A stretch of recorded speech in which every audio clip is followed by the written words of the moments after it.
सिंध में हथ जे हुनर ज़रिए केतिरियूं शयूं तैयार कयूं वञनि थियूं। सिंध जे अक्सर ॿाराड़ी जे इलाइक़नि सां लाॻापियल ॻोठनि में ॻोठाणियूं औरतूं हथ जे भर्थ ज़रिए कपड़ा, मथे जूं चादरूं, बेड या खट जूं चादरूं समेत रिलियूं तैयार कनि थियूं।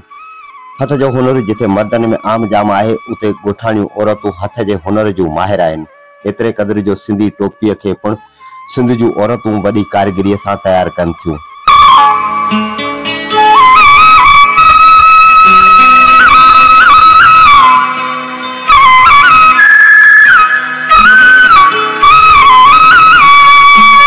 रिली जेका अॼु बि सिंध जी सकाफ़त तौरु सुञाती वञे थी। सिंध जूं औरतूं रिलीअ ते मुख़्तलिफ़ डिज़ाइनूं ॾेई उनखे एॾो त ख़ूबसूरत बनाइनि थियूं जो ॾिसण वारो दंग रहिजी वञे थो। सिंध जूं औरतूं जेके न रुॻो महारत ऐं हथ जे हुनर सां उहे रिलियूं तैयार कनि थियूं, पर उन्हनि रिलियुनि में इस्तेमालु थींदड़ रंगनि खे वॾी ॾाहप सां मिलाइनि थियूं, जंहिंसां रिलीअ में वधीक ख़ूबसूरती अची वञे थी। अॼु बि ॻोठनि में थींदड़ शादियूं ऐं ॿियनि ख़ुशियुनि जे मौक़े ते घोटनि लाइ ख़ासि तौर ते रिलियूं तैयार कयूं वञनि थियूं।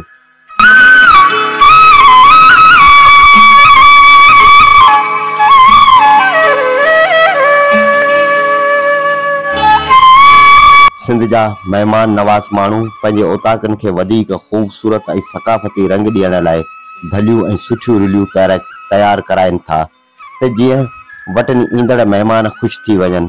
जॾहिं त सिंध जे ॻोठनि में हथ जे हुनर सां तैयार थींदड़ उन रिलियुनि, बेड जे चादरनि ऐं खट जे चादरनि खे ॾिसी शहरनि में मुख़्तलिफ़ कंपनियुनि पारां अहिड़ी डिज़ाइन ते रिलियूं ऐं चादरूं तैयार करण जो सिलसिलो जारी कयो आहे, जेके हिन वक़्तु बाज़ारनि में विकिरो कयूं वञनि थियूं।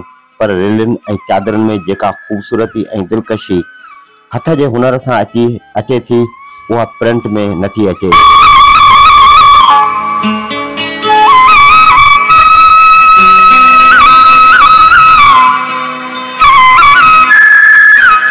सिंध जे उन्हनि हुनरमंद औरतुनि जो चवणु आहे त सुठे खां सुठी रिली ऐं चादर तैयार करण में 1 महीने खां 1.5 महीनो लॻी वञे थो। सिंध जे ॻोठनि में तैयार थींदड़ उहे रिलियूं जेके बाज़ारी मार्केट में घटि विकिरो कयूं वञनि थियूं, पर ॻोठनि में विकिरो करण सां गॾु परे परे जे मिटनि माइटनि ऐं वास्तेदार माण्हुनि खे तोहफ़े तौरु ॾिनियूं वञनि थियूं।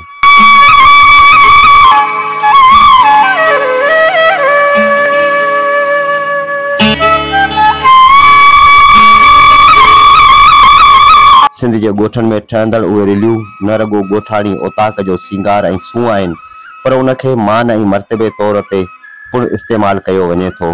उहो ई सबबु आहे जो सिंध अॼु बि महिमान नवाज़ी ऐं सकाफ़ती तौर ते दुनिया अंदरि मशहूरु आहे ऐं सिंधी क़ौम अॼु बि दुनिया जे क़ौमुनि में अलॻि तौरु सुञाती वञे थी।